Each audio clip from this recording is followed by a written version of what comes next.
No jantar, meu filho disse: "Não temos mais mãe." Eu levantei e mostrei os documentos. Aquelas palavras atravessaram meu coração como uma lâmina afiada.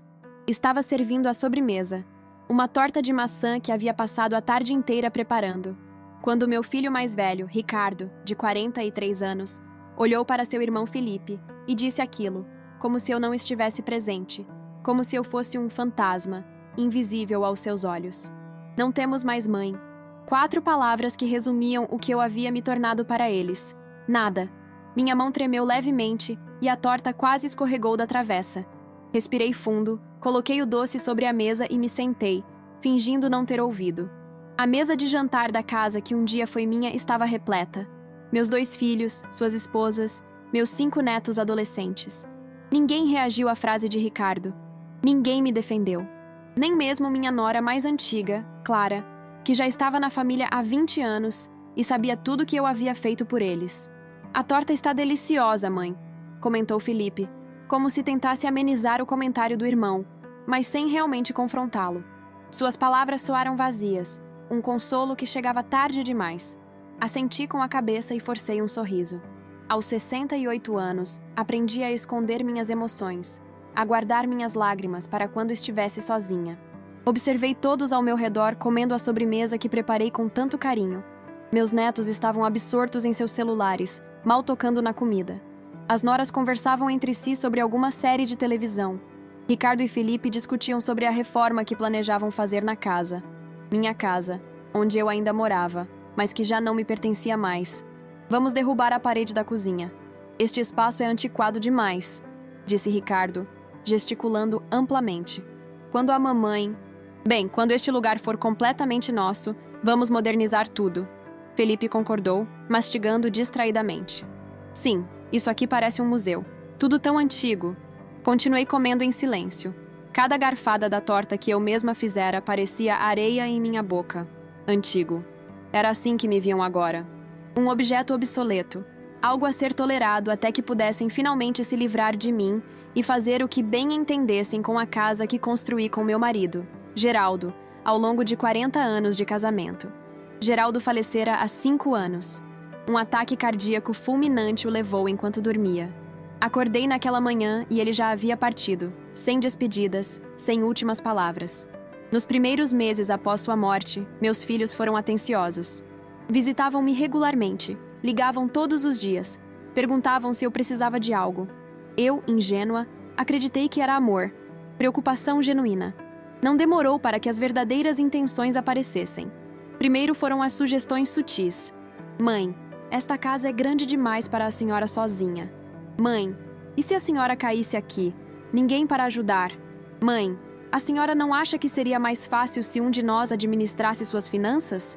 Aos poucos, fui cedendo. Permitir que Ricardo, contador de profissão, gerenciasse minhas contas parecia sensato. Assinar uma procuração dando a ambos os filhos poder para representar meus interesses parecia uma precaução razoável, caso eu adoecesse. Aceitar que Felipe guardasse comigo os documentos da casa e dos outros 2 imóveis que Geraldo e eu possuíamos era apenas praticidade.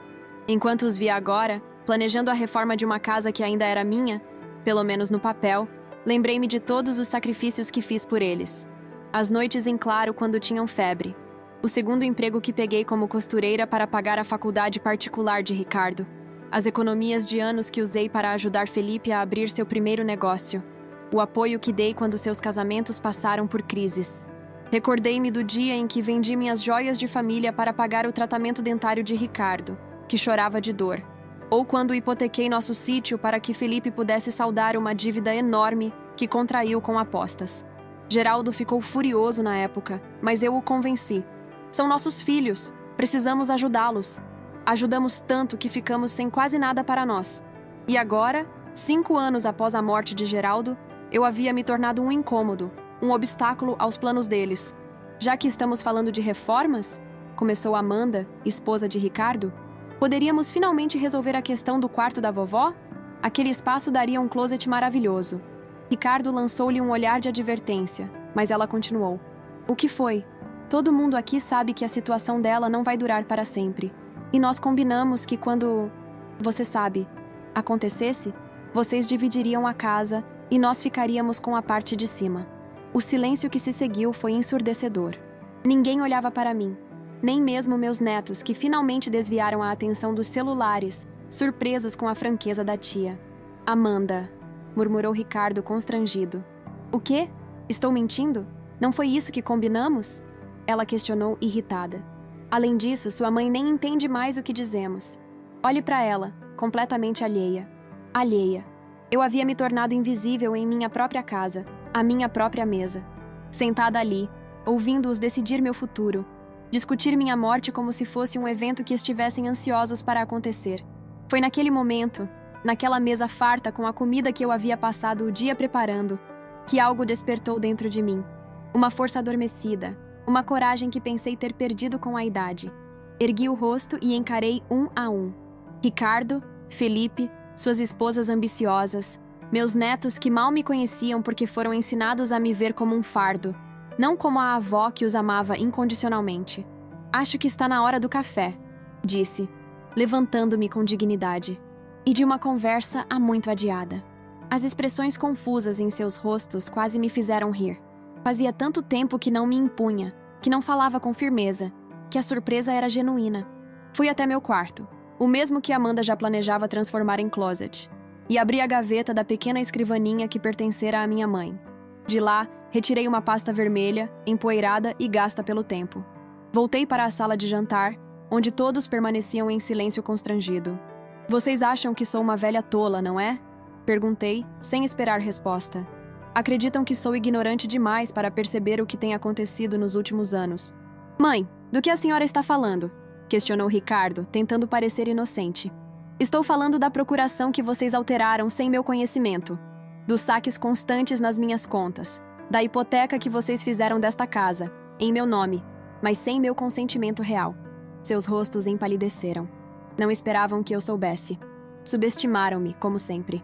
Como a senhora... Começou Felipe, mas eu o interrompi. Como eu sei? Acham mesmo que seu pai me deixaria completamente desprotegida? Geraldo era muitas coisas, mas nunca foi ingênuo. Ele conhecia vocês melhor do que eu. Abri a pasta vermelha e comecei a retirar documentos. O primeiro era uma carta de Geraldo, escrita poucos meses antes de sua morte. Pedi que Ricardo a lesse em voz alta. Relutante, ele pegou o papel e começou. Meus queridos filhos, se estão lendo esta carta, é porque minhas suspeitas se confirmaram.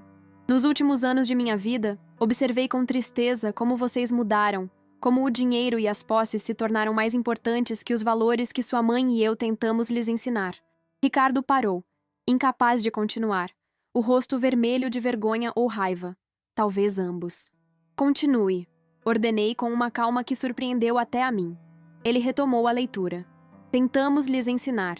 Vi como olhavam para nossa casa, para nossos poucos bens, calculando quanto valeriam, quanto poderiam obter. Por isso, tomei algumas precauções antes de partir. A carta continuava, detalhando como Geraldo, prevendo o comportamento ganancioso dos filhos, havia deixado uma parte significativa de seus bens em um fundo que eu desconhecia, administrado por seu antigo sócio, Martins. Um homem discreto que cumpriu fielmente seu papel, enviando-me relatórios mensais para um e-mail secreto que criei após a morte de meu marido, quando comecei a suspeitar das intenções dos meus filhos. O segundo documento era ainda mais devastador. Um relatório detalhado, elaborado por um investigador particular, documentando cada centavo que Ricardo e Felipe haviam desviado de minhas contas nos últimos 5 anos. Cada transação suspeita, cada documento forjado com minha assinatura, cada mentira contada para me convencer a assinar papéis que não entendi completamente. Isso é ridículo, protestou Felipe, mais alto que o necessário. Nós apenas ajudamos a mamãe a gerenciar o que restou, para o bem dela. Para o meu bem? Perguntei, irônica. Foi para o meu bem que vocês retiraram 20 mil reais da minha conta poupança no mês passado? Foi para o meu bem que hipotecaram esta casa para comprar aquele carro importado, Ricardo? Ou para financiar sua loja de roupas de marca, Amanda? O rosto de Amanda ficou lívido. Ninguém sabia sobre a loja, nem mesmo Ricardo. Era seu segredo, financiado com meu dinheiro. Vovó, começou minha neta mais velha, Juliana, de 17 anos, parecendo verdadeiramente confusa. Papai disse que a senhora tinha doado o dinheiro porque queria nos ver felizes. E vocês acreditaram, respondi com um sorriso triste. Por que questionariam? É mais fácil acreditar que a vovó senil está feliz em abrir mão de tudo, não é? Mais conveniente que enfrentar a verdade. Seus pais são ladrões. A palavra caiu como uma bomba na mesa de jantar. Ladrões. Era exatamente o que eram. Haviam roubado não apenas meu dinheiro, mas minha dignidade, meu lugar na família, minha identidade. Isso é um absurdo! Explodiu Ricardo, levantando-se. Depois de tudo que fizemos pela senhora? O que vocês fizeram por mim, Ricardo? Perguntei, mantendo a voz calma. Desde que seu pai morreu, o que vocês realmente fizeram por mim? Visitam-me apenas quando precisam que eu assine algum documento. Trazem meus netos aqui obrigados, como se fosse um fardo. Planejam minha morte abertamente, disputando quem ficará com qual parte da minha casa enquanto ainda estou viva. O silêncio que se seguiu foi ensurdecedor. Ninguém tinha argumentos, porque eu falava a verdade, a dolorosa verdade que todos tentavam ignorar. "O que a senhora quer?" perguntou finalmente Felipe, sempre o mais prático dos dois. "Quero minha vida de volta", respondi simplesmente. "A partir de amanhã, vocês não terão mais acesso às minhas contas. A procuração já foi revogada. Assinei os papéis esta manhã com o Dr. Martins. A hipoteca fraudulenta desta casa está sendo investigada pelo banco, que já reconheceu que minha assinatura foi forjada." "A senhora não pode fazer isso", protestou Ricardo. "Somos seus filhos." "Sim, são meus filhos. Os mesmos que declararam há poucos minutos que não têm mais mãe." As palavras de Ricardo voltaram para assombrá-lo. Ele baixou os olhos, incapaz de me encarar. "Não vou processá-los", continuei. "Não quero expor publicamente o que vocês fizeram. Não por vocês, mas por meus netos. Eles não merecem carregar a vergonha de terem pais criminosos." "Criminosos é um exagero", murmurou Amanda, ainda tentando se defender. Ignorei-a e continuei. "O dinheiro que vocês roubaram será deduzido da herança que um dia receberiam. Cada centavo está contabilizado neste relatório, e há uma condição adicional." Retirei da pasta o último documento, um novo testamento que havia preparado com a ajuda de Martins. "Este é meu novo testamento. Nele estipulo que vocês só receberão sua parte se cumprirem uma exigência: devolver aos meus netos o que roubaram de mim." "Como assim?" perguntou Felipe confuso. "O tempo, o carinho, o respeito. Vocês roubaram de mim a chance de ser avó, de participar da vida deles, de vê-los crescer. Transformaram-me em um fardo, uma velha confusa que logo morreria e liberaria espaço e dinheiro. Vocês roubaram minha dignidade." Olhei para meus 5 netos, que me observavam atônitos. Juliana tinha lágrimas nos olhos. Lucas, de 15 anos, parecia furioso com os pais. Os 3 menores, Sofia, Bento e Miguel, pareciam confusos, incapazes de processar completamente o que acontecia. "Meus queridos", dirigi-me a eles diretamente. "Sua avó não é um fardo. Não é uma velha confusa. Tenho 68 anos, minha mente está perfeitamente lúcida e pretendo viver muitos anos mais. Anos que poderiam ser compartilhados com vocês, se seus pais não tivessem criado este abismo entre nós." Juliana levantou-se abruptamente e veio até mim, abraçando-me com força. "Me desculpe, vovó", soluçou. "Eu não sabia." Acariciei seus cabelos, sentindo um nó na garganta. Era o primeiro abraço sincero que recebia dela em anos. "Não é sua culpa, querida. Você apenas acreditou no que lhe contaram." Lucas também se aproximou, sua expressão uma mistura de vergonha e determinação. "Vou vir visitá-la mais vezes, vovó, sem precisar que me obriguem." Sorri para ele, grata pelo gesto, por pequeno que fosse. Ricardo e Felipe observavam a cena com um misto de raiva e constrangimento. Suas esposas pareciam mais preocupadas com as implicações financeiras do que com o dano emocional causado. "O que aconteceu com a mãe que sacrificava tudo por nós?" perguntou Ricardo, tentando recuperar algum controle da situação. "Aquela que vendeu as joias de família para pagar meu tratamento? Ela está bem aqui", respondi. "Ainda disposta a fazer sacrifícios pelos filhos, mas não mais disposta a ser sacrificada por eles." Levantei-me, a pasta vermelha segura em minhas mãos. Esta foi uma noite emocionalmente exaustiva. Creio que todos precisamos de tempo para refletir. Peço que se retirem agora. "Está nos expulsando?" perguntou Amanda indignada. "Estou pedindo que respeitem minha casa e minha necessidade de privacidade. Algo que vocês não fizeram nos últimos 5 anos." Um a um, foram saindo. Juliana e Lucas prometeram voltar logo, sem os pais. Os menores acenaram timidamente, ainda confusos. Ricardo e Felipe saíram sem dizer palavra, a vergonha finalmente superando a indignação. Suas esposas o seguiram, lançando-me olhares de ressentimento. Quando a porta finalmente se fechou, permiti-me desabar no sofá. O confronto havia exigido mais de mim do que demonstrei. Minhas mãos tremiam, meu coração batia acelerado. Mas pela primeira vez em anos, sentia-me viva. Não mais uma sombra, não mais um fantasma em minha própria casa, mas uma mulher de carne e osso, com direitos, com voz. O telefone tocou poucas horas depois. Era Martins. Como foi? Perguntou ele, sua voz rouca transmitindo preocupação genuína. Difícil, respondi honestamente. Mas necessário. Eles reagiram como esperávamos? Sim. Primeiro negação, depois raiva, depois tentativas de manipulação. Os netos foram a única surpresa positiva. Martins ficou em silêncio por um momento. Teresa, você sabe que pode reconsiderar sua decisão de não processar. O que eles fizeram... Eu sei, Martins, mas são meus filhos, apesar de tudo. E processos judiciais apenas prolongariam o sofrimento. Prefiro dar-lhes a chance de redimir-se, de reconstruir o que destruíram. Após desligar, fui até a janela e observei a noite. A lua cheia iluminava o jardim que Geraldo e eu cultivamos com tanto amor. As rosas que plantei quando me mudei para esta casa, recém-casada, ainda floresciam a cada primavera. Tantas memórias, tantas histórias impregnadas nas paredes desta casa, no solo deste jardim. Você estava certo, Geraldo, murmurei para o vazio. Eu deveria ter aberto os olhos antes. Mas nunca é tarde demais, não é? Os dias que se seguiram foram de um silêncio estranho. Nenhum telefonema de Ricardo ou Felipe. Imaginei que estivessem processando o ocorrido, talvez consultando advogados para avaliar suas opções. Ou talvez, apenas talvez, refletindo sobre suas ações. Para minha surpresa, Juliana apareceu 3 dias depois, sozinha, trazendo um bolo que ela mesma havia feito. Não é tão bom quanto os seus, vovó, mas tentei seguir a receita que você me ensinou quando eu era pequena. O bolo estava longe da perfeição, um pouco cru no meio, queimado nas bordas, mas foi o mais delicioso que provei em anos. Lembra quando você me ensinou a fazer este bolo? Perguntou ela, enquanto tomávamos café na varanda. Claro que lembro.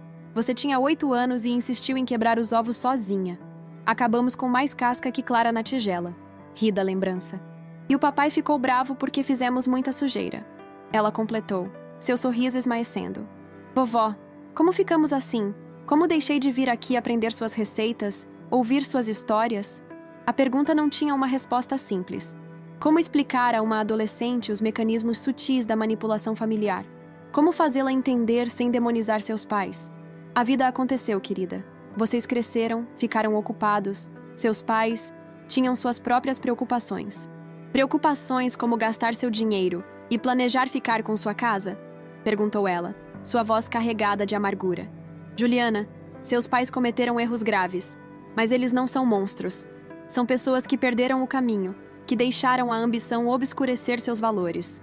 E cabe a eles agora encontrar o caminho de volta, se assim desejarem. Ela assentiu, não totalmente convencida, mas aceitando minhas palavras. Passamos o resto da tarde conversando sobre sua escola, seus planos para a faculdade, seus sonhos. Descobri que ela queria estudar medicina, algo que ninguém havia me contado antes. Acho que vou me especializar em geriatria, disse ela com um sorriso tímido. Quero ajudar pessoas como você, vovó. Pessoas que ainda têm tanto para dar, mas que a sociedade quer empurrar para um canto escuro. Meus olhos se encheram de lágrimas. Talvez, apesar de todos os erros, algo de bom tinha sobrevivido na nova geração. Lucas também cumpriu sua promessa. Começou a aparecer regularmente após a escola, muitas vezes trazendo seus irmãos mais novos. Sofia, de 10 anos, redescobriu o prazer de ajudar-me no jardim. Bento, de 8, ficava fascinado com as histórias que contava sobre sua mãe quando criança. E Miguel, o caçula de apenas 6, simplesmente gostava de sentar-se em meu colo enquanto assistíamos desenhos animados juntos. 2 semanas após o confronto, recebi uma ligação de Felipe. Mãe, podemos conversar? Só nós 2? Aceitei, estabelecendo uma condição. Encontraríamos-nos em território neutro, um café no centro da cidade. Ele já estava lá quando cheguei, parecendo mais velho e cansado do que nunca. Levantou-se ao me ver, um gesto de respeito que há muito não demonstrava. Obrigado por vir, disse ele, depois que nos sentamos. O que você quer, Felipe? Perguntei diretamente. Não tinha energia para joguinhos ou manipulações. Ele respirou fundo, passando a mão pelos cabelos grisalhos. Um gesto que me lembrou tanto de Geraldo que senti um aperto no peito. Quero pedir desculpas. Sei que não é suficiente. Sei que o que fizemos, o que eu fiz, foi imperdoável. Mas preciso dizer, de qualquer forma. Observei-o atentamente, tentando discernir se havia sinceridade em suas palavras ou apenas medo das consequências legais e financeiras. Por que, Felipe? O que aconteceu com você? Com seu irmão? Criamos vocês com tanto amor, com tantos valores? Ele desviou o olhar, a vergonha finalmente aparecendo em seu rosto. Não sei explicar, mãe. Depois que o pai morreu, foi como se algo quebrasse dentro de nós. A ganância, a oportunidade. Ricardo começou primeiro com pequenos desvios. Disse que a senhora nunca notaria, que era um empréstimo temporário. Depois ele sugeriu a procuração alterada. Depois a hipoteca. E você apenas seguiu? Questionei incrédula. Não, respondeu ele com amargura. Eu sugeri a ideia de interná-la em um asilo. Foi minha ideia dizer aos meninos que você estava ficando confusa, que não conseguia mais cuidar de si mesma.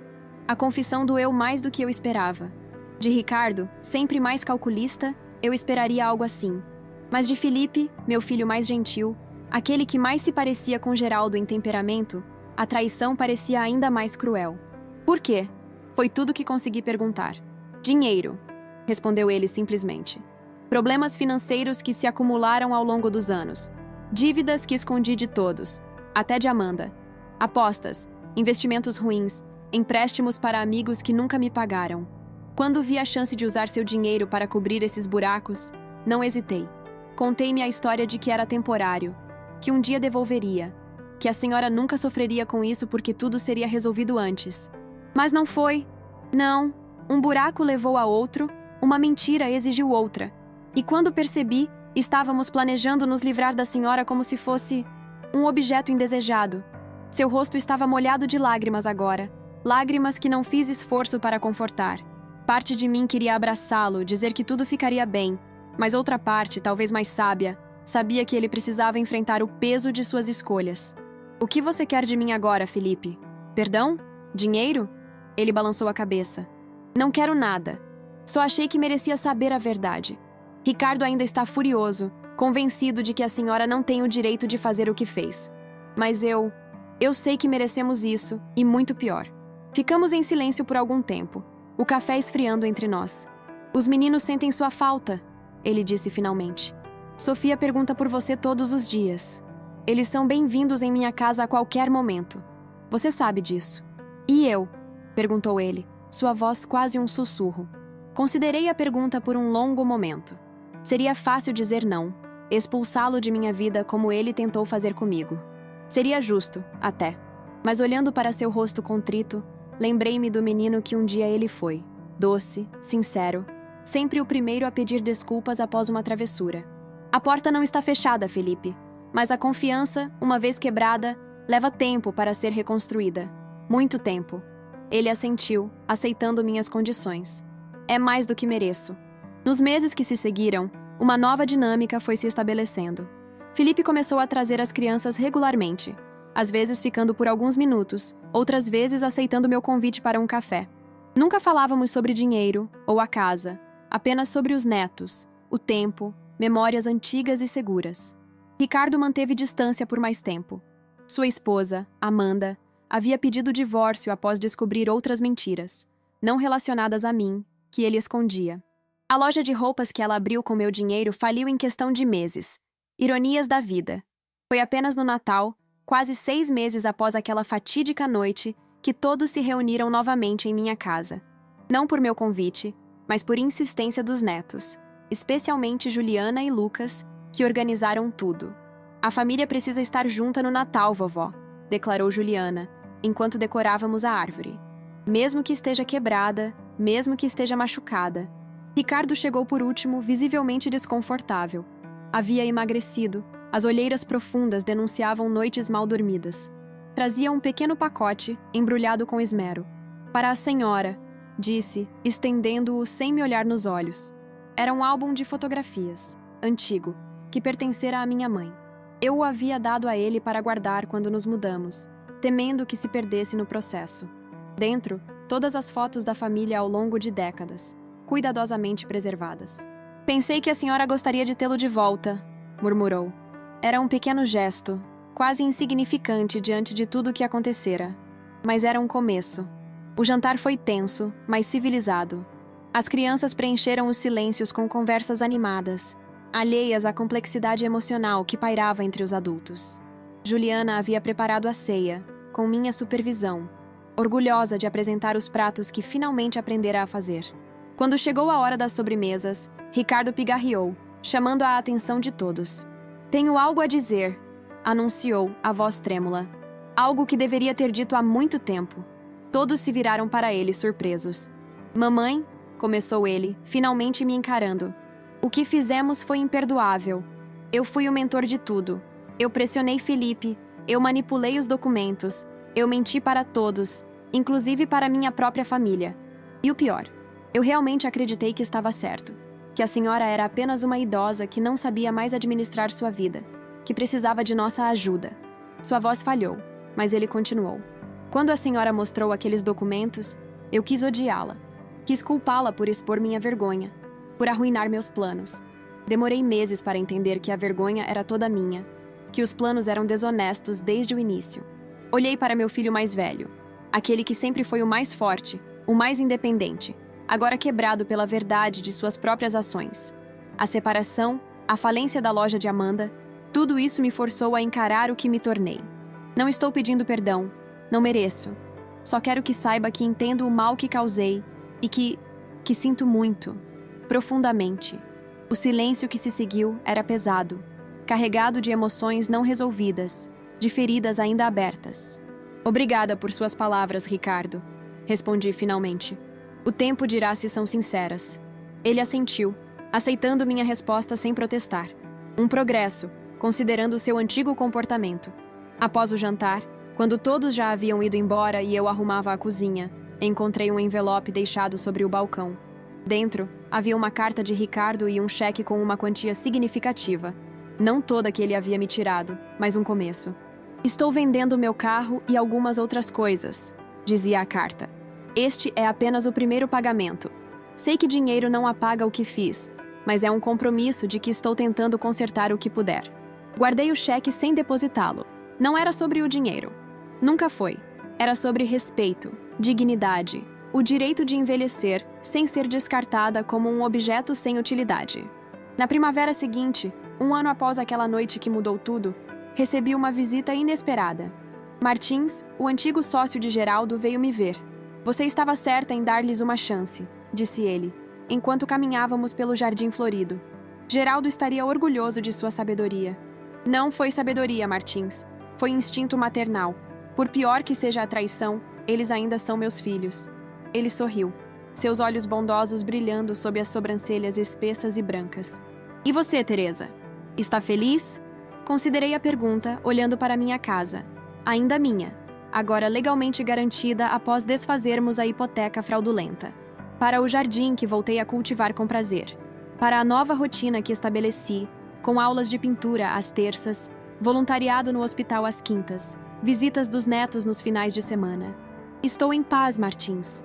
Não é a vida que imaginei para minha velhice, mas é uma vida com dignidade, com propósito. E seus filhos? Estamos reconstruindo, tijolo por tijolo, verdade por verdade. Às vezes dói, às vezes há recaídas. Ricardo ainda luta contra sua natureza controladora. Felipe ainda tenta o caminho mais fácil. Mas há progresso. Real. Mensurável. Martins assentiu, satisfeito. "Sabe, Geraldo sempre dizia que você era a verdadeira força da família." Ele estava certo. Naquela noite, sentada em minha varanda, observando as estrelas como costumava fazer com Geraldo, refleti sobre a jornada do último ano. A dor da traição, o choque da descoberta, a coragem necessária para confrontar aqueles que amava. "Não temos mais mãe."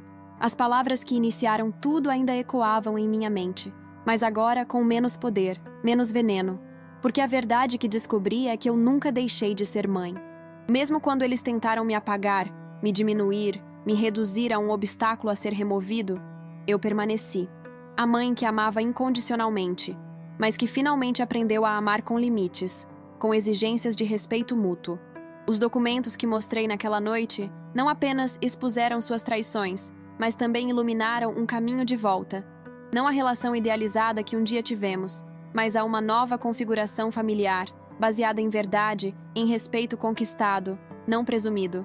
Aos 69 anos, descobri que ainda tinha muito a aprender, muito a ensinar, muito a viver.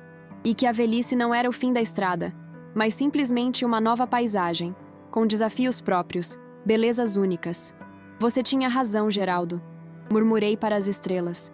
Eles precisavam aprender esta lição, e eu também. A brisa suave da noite acariciou meu rosto, como se fosse seu toque distante, sua aprovação silenciosa. Em algum lugar, ele estava sorrindo, orgulhoso da mulher que me tornei. Não apenas a mãe abnegada que sempre fui, mas a mulher forte que descobri ser. Não temos mais mãe, dissera meu filho. Ele estava errado. Eles ainda tinham mãe. Uma mãe mais sábia, mais forte, mais completa em sua humanidade imperfeita. Uma mãe que finalmente entendera que o amor verdadeiro não significa permitir ser diminuída, desrespeitada ou apagada. Uma mãe que, com uma pasta de documentos e uma coragem há muito adormecida, reconquistou não apenas sua casa, seu dinheiro e seu lugar na família, mas algo muito mais precioso, sua voz, sua dignidade, seu direito de existir plenamente, mesmo quando os outros tentavam reduzi-la a menos do que era. E talvez essa tenha sido a maior vitória de todas. Se essa história te tocou, curta, compartilhe e comente de onde você está ouvindo. Quero saber até onde minha história vai chegar.